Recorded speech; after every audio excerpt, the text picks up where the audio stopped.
कल हमने किए थे 4 क्वेश्चंस। आज 5वां करते हैं और ये 5वां जो है बड़ा इम्पोर्टेंट भी है। क्वेश्चन नंबर 5 इसमें है, does the induced EMF always act to decrease the magnetic flux through a circuit. क्या इंड्यूस्ड ईएमएफ जो है हमेशा मैग्नेटिक फ्लक्स को डिक्रीज ही करता है? तो आपने कहना कि नहीं, ऐसी बात नहीं है। एक्चुअली जो इंड्यूस्ड ईएमएफ होता है वो अकॉर्डिंग टू लेंज़ लॉ उस इफेक्ट को, उस चेंज को अपोज करता है जिस चेंज की वजह से वो खुद प्रोड्यूस हुआ है। जिनकी इंड्यूस करंट की डायरेक्शन कुछ नहीं होती है कि वो उस चेंज को अपोज करता है जिस चेंज से ये प्रोड्यूस होता है। तो इसी तरह हम कह सकते हैं कि ईएमएफ जो है हमेशा मैग्नेटिक फ्लक्स को डिक्रीज नहीं करेगा। अगर मैग्नेटिक फ्लक्स इंक्रीजिंग के ट्रेंड में है, यानी कि मैग्नेटिक फ्लक्स इंक्रीज हो रहा है, तो उसको डिक्रीज करने की कोशिश करेगा। लेकिन अगर डिक्रीज हो रहा है तो उसको इंक्रीज करने की कोशिश करेगा। चलो मैं ये छोटी सी एग्जांपल आपके सामने रखता हूं। ये देखें, ये आपके पास एक कॉइल है और ये जो कॉइल है इसके करीब हम मैग्नेट लेके आते हैं। ये कॉइल है, ये चलो हम ऐसे करते हैं कि इसके साथ गैल्वेनोमीटर जोड़ देते हैं ताकि करंट का भी हमें पता चलता रहे। अब ये देखें, जब हम ये एक मैग्नेट जो है इसके करीब लाते हैं, ये मैग्नेट जो है इसके करीब लाते हैं, ये एन पोल है, ये एस पोल है। जब इसके करीब लाएंगे तो इसका मैग्नेटिक फ्लक्स जो है इंक्रीज होगा। क्यों बोला? जब ये इस डायरेक्शन में हम मूव करवाते हैं तो इसका डिस्टेंस जो है एन पोल से डिक्रीज होता जाएगा। और आपको पता है कि एन पोल के करीब जो मैग्नेटिक फील्ड की लाइन होंगी वो एक दूसरे के करीब करीब होंगी, यानी कि लाइनें जो है मैग्नेटिक फील्ड की कुछ नहीं बनती हैं ऐसे, ये ऐसे तो वो क्लोज होती है ना, ये इस तरह। तो ये मैग्नेटिक फील्ड की लाइन है। जब हम इसको करीब लाएंगे तो क्या होगा, इसके अंदर से यानी कि कॉइल के अंदर से मैग्नेटिक फील्ड लाइनों की तादाद जो है वो ज्यादा होती जाएगी जो इसके अंदर से पास हो रही। डेफिनेटली इसका मैग्नेटिक फ्लक्स जो इंक्रीज होगा। लेकिन यहाँ जो इंड्यूस्ड ईएमएफ होगा, यानी कि इसमें इंड्यूस करंट की डायरेक्शन जो होगी उसकी वजह से जो मैग्नेटिक फील्ड बनेगा वो इसके जो मैग्नेटिक फ्लक्स है, यानी कि सोलेनॉइड का जो मैग्नेटिक फ्लक्स है उसको रिड्यूस करने की कोशिश करेगा। लेकिन ये उस वक्त है जब इसका मैग्नेटिक फ्लक्स इंक्रीज हो रहा है। लेकिन अगर हम इसको अवे लेके जाते हैं, यानी कि मैग्नेट जो है उसको इस डायरेक्शन में लेके जाते हैं अवे फ्रॉम द सोलेनॉइड, तो क्या होगा, जाहिर है ये मैग्नेटिक फ्लक्स इसका डिक्रीज होना शुरू हो जाएगा। और अब क्या होगा, इंड्यूस्ड करंट जो है इसमें अपनी डायरेक्शन जो है वो रिवर्स कर लेगा। यानी कि जब ये इधर आ रहा था तो उस वक्त इंड्यूस करंट की डायरेक्शन ये होगी, यानी कि इसमें जो ईएमएफ इंड्यूस होगा उसकी वजह से ये देखिए ये करंट फ्लो होगा।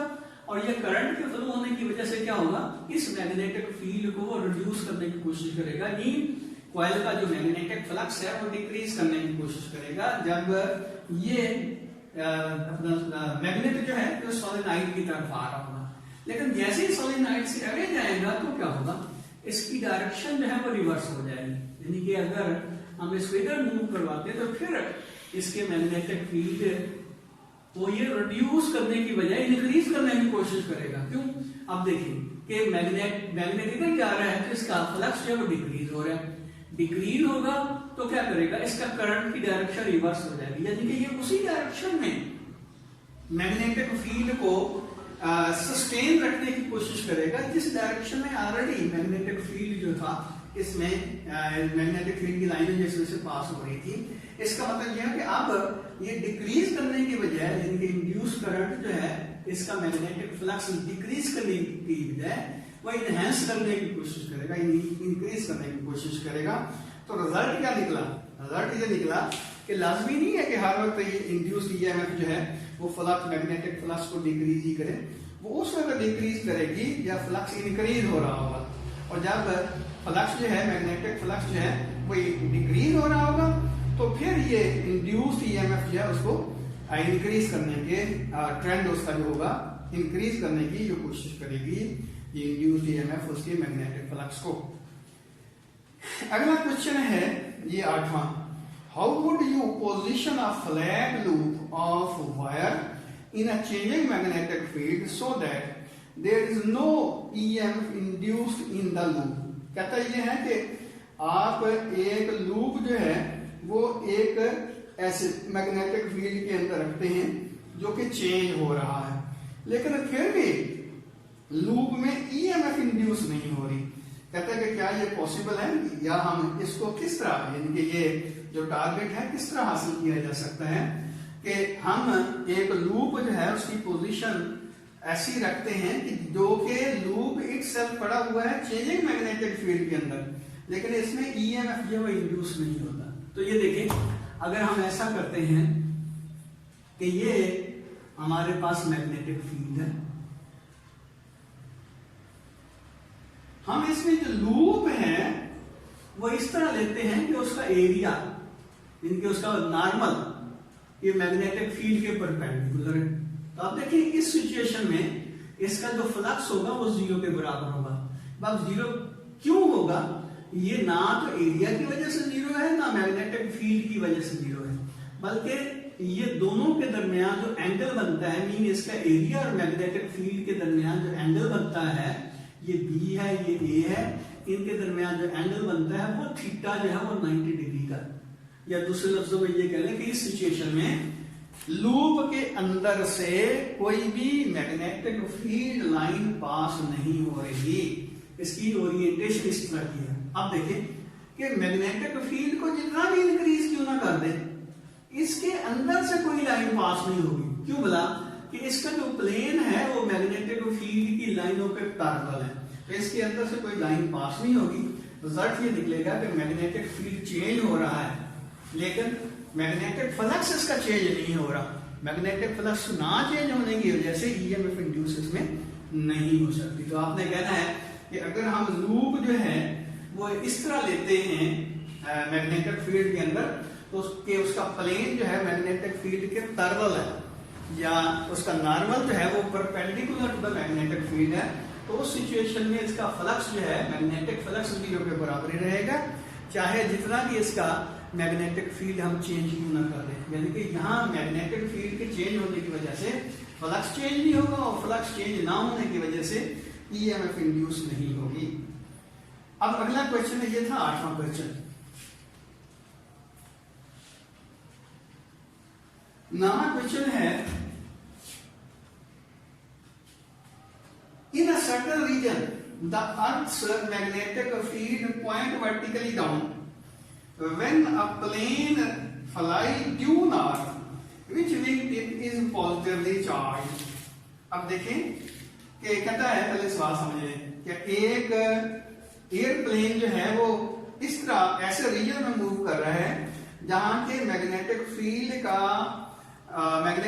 जो है अर्थ का, उसकी डायरेक्शन जो है वो डाउनवर्ड है। तो आपने ये बताना है कि जब वो फ्लाई करेगा टूवर्ड नॉर्थ, यानी कि जो प्लेन है वो नॉर्थवर्ड जो है वो फ्लाई कर रहा है, शुमाल की तरफ उड़ रहा है, तो उसकी कौन सी विंग होगा जिसका एंड पॉजिटिवली चार्ज होगा।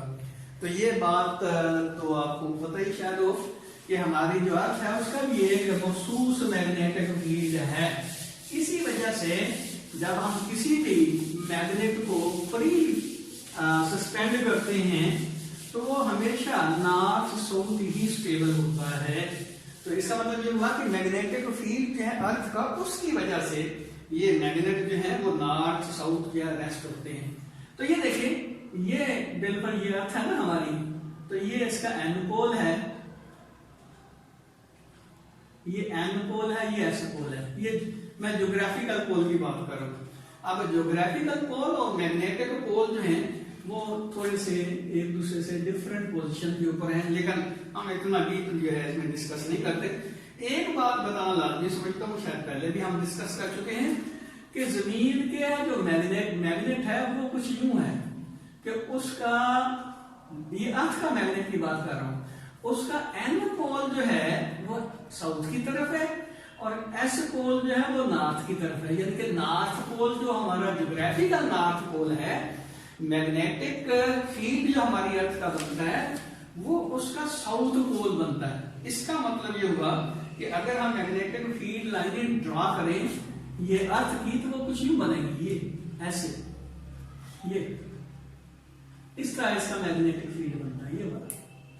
ये देखिए, ये तो मजीद लाइनें आप ड्रा कर सकते हैं, लेकिन बात जो समझने वाली वो ये थी कि अगर एक एयरप्लेन है यहां पे फ्लाई कर रहा है तो डेफिनेटली, यानी कि नॉर्थ पोल के ऊपर से फ्लाई कर रहा है, तो उस वक्त क्या होगा, जमीन की जो सतह है, सरफेस ऑफ द अर्थ है, उसकी तरफ मैग्नेटिक फील्ड लाइनें होंगी इस तरह। ये मैग्नेटिक फील्ड की डायरेक्शन होगी, यानी कि जो अर्थ का मैग्नेटिक फील्ड है। अब कहता है ये है कि ये एयरप्लेन जो है नॉर्थवर्ड जो फ्लाई कर रहा है। तो ये देखिए हमारा जो प्लेन है वो नॉर्थ की तरफ फ्लाई कर रहा है। तो ये इस तरह कह लें कि हमारा ये नॉर्थ है, चलो मैं इस तरह बना देता हूं, ये नॉर्थ, ये साउथ, ये ईस्ट, ये वेस्ट। तो नॉर्थवर्ड फ्लाई कर रहा है, मीन की तो इस तरह फ्लाई कर रहा है ऐसे। तो ये देखिए जाहिर है जो हमारा एयरप्लेन है वो मेटेलिक ऑब्जेक्ट का, यानी कि मेटल का बना हुआ, मेटेलिक सब्सटेंसेस का, तो उसमें चार्ज कैरियर भी मौजूद है। तो ये नॉर्थ की तरफ उसकी मूवमेंट है, ये यानी कि हमसे अवे जा रहा है इस डायरेक्शन में। तो डेफिनेटली ये वेलोसिटी होगी चार्ज पार्टिकल की जो कि मैग्नेटिक फील्ड के अंदर मूव कर रहे हैं और मैग्नेटिक फील्ड की डायरेक्शन जो है वो डाउनवर्ड। ये याद रखें कि ये मैं बता जो रहा था, ये नॉर्थ पोल की सरफेस है, उसके ऊपर नॉर्थ साइड पे नॉर्थवर्ड जो है एयरप्लेन जो है वो फ्लाई कर रही है। देखें ये हमने कहा कि नॉर्थ इधर, तो ये नॉर्थ की तरफ जो फ्लाई करेगा तो इसका मतलब ये हुआ कि ये चार्ज पार्टिकल जो है, यानी चार्ज कैरियर जो उनकी डायरेक्शन ये बनी वेलोसिटी की। तो हमने ये पढ़ा था कि F जो होता है, यानी force on a charge particle, जब ये B वेलोसिटी से B मैग्नेटिक फील्ड के अंदर मूव करता है तो फोर्स की डायरेक्शन जो होगी B क्रॉस B की डायरेक्शन में होगी। मीन क्रॉस प्रोडक्ट जो है B और B का, उसकी जो डायरेक्शन बनती है। तो जाहिर है यहाँ हम क्या करते हैं, राइट हैंड रूल इस्तेमाल करते हैं। तो ये B की डायरेक्शन है, ये B की डायरेक्शन है, ये B, ये B।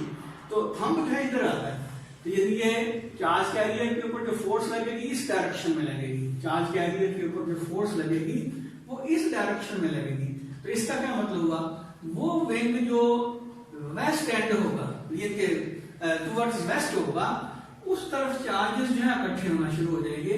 तो इसलिए अगर हमारा ये एयरप्लेन है वो इस तरफ फ्लाई कर रहा है, यानी कि उसकी जो मूवमेंट है वो है नॉर्थ की तरफ, तो ये जो एंड बनता है ये वेस्ट बनता है। इसका मतलब यह है कि चार्ज पार्टिकल है सारे के सारे इधर इकट्ठे होना शुरू हो जाएंगे। तो ये एंड जो है इसका पॉजिटिवली चार्ज होगा।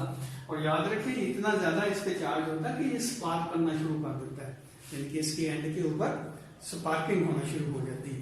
तो ये जो हमारा वेस्ट की तरफ इसका होगा विंग, उसका एंड जो होगा वो एक्चुअली पॉजिटिवली चार्ज होगा।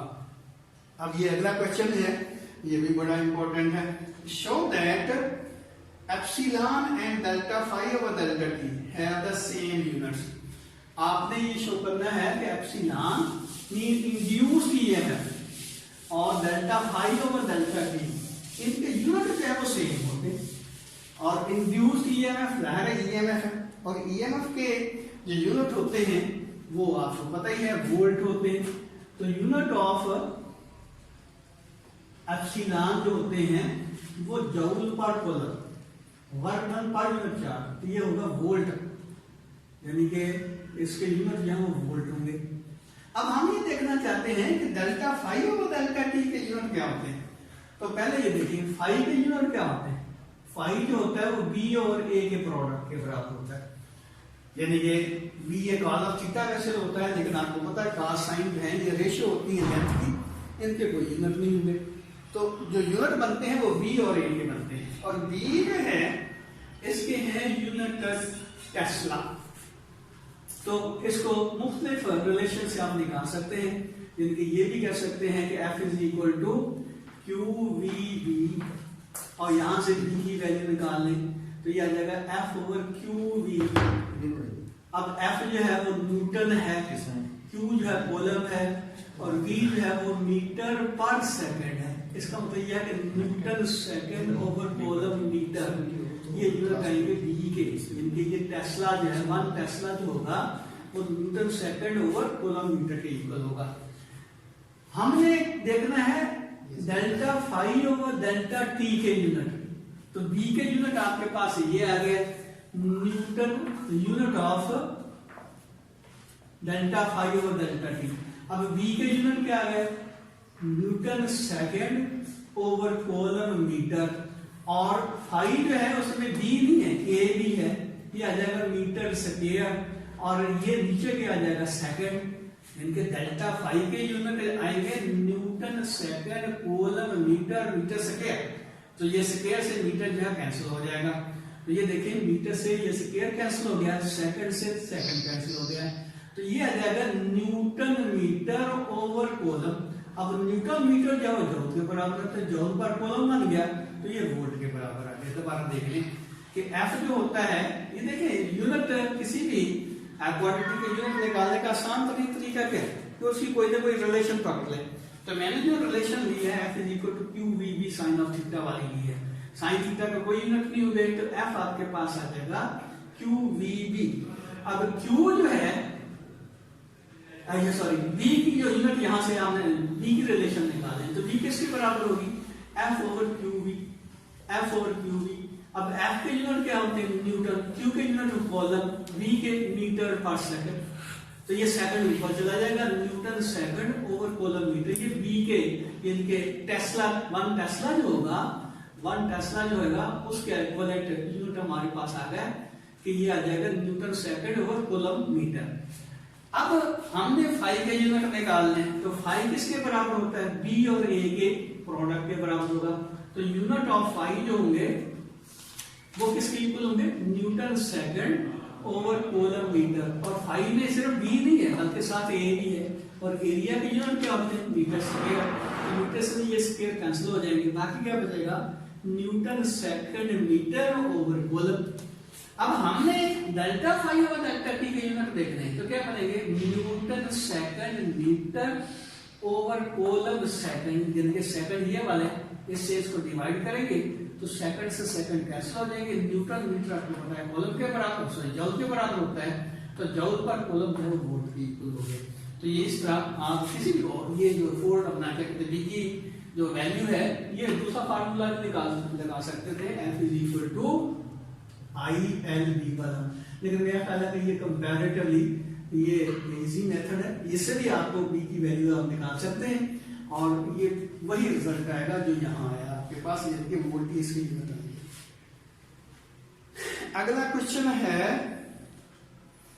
Is it possible to change both the area of the loop and the magnetic field passing through the loop and still not have an induced EMF in the loop.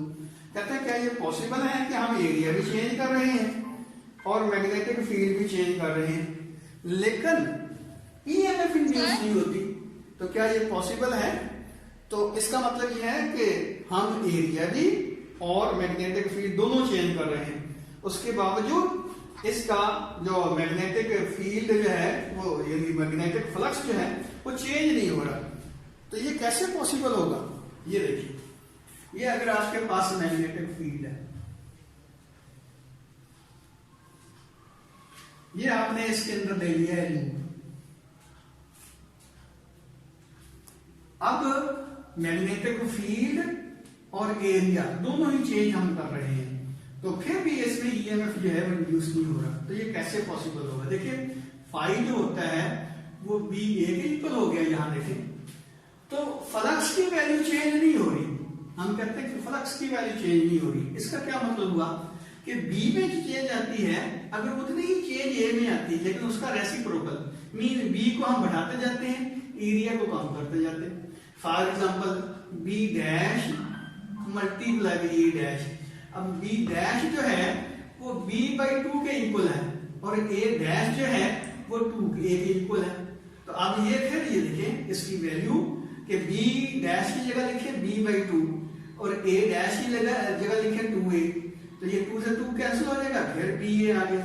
यानी कि अगर हम ऐसे करते हैं कि जितने गुना b की वैल्यु डिक्रीज करते जाते हैं उतने ही गुना a की वैल्यू डिक्रीज करते जाते हैं। यानी कि इसका प्रोडक्ट जो है वो कांस्टेंट रखते हैं, तो जाहिर है फाई में कोई फर्क नहीं आएगा। जब फाई में फर्क नहीं आएगा, फ्लक्स चेंज नहीं होगा, तो जाहिर है इसमें ईएमएफ इंड्यूसर नहीं होगा। मेरी बात के ऊपर जरा गौर कीजिएगा कि अगर हम बी की वैल्यू को इंक्रीज करते जाते हैं या डिक्रीज करते जाते हैं, जिस तरह मैंने यहाँ कहा बी की वैल्यू जितने टाइम डिक्रीज करते जाते हैं उतने ही गुना अगर हम एरिया को इंक्रीज करते जाते हैं या इसका रेसिप्रोकल कि जितने गुना जो है वो बी को इंक्रीज करते जाते हैं उतने ही गुना एरिया को डिक्रीज करते जाते हैं। जिस तरह यहां मैंने कहा कि बी को हमने आधा कर दिया, एरिया को डबल कर दिया, तो अब देखें कि इनका प्रोडक्ट जो होगा वो बी ए के इक्वल ही रहेगा। इसका मतलब यह है कि इसके फ्लक्स में चेंज नहीं आएगी। फ्लक्स में चेंज नहीं आएगी तो ईएमएफ इंड्यूस नहीं होगा, क्योंकि ईएमएफ तो उस वक्त इंड्यूस होगा ना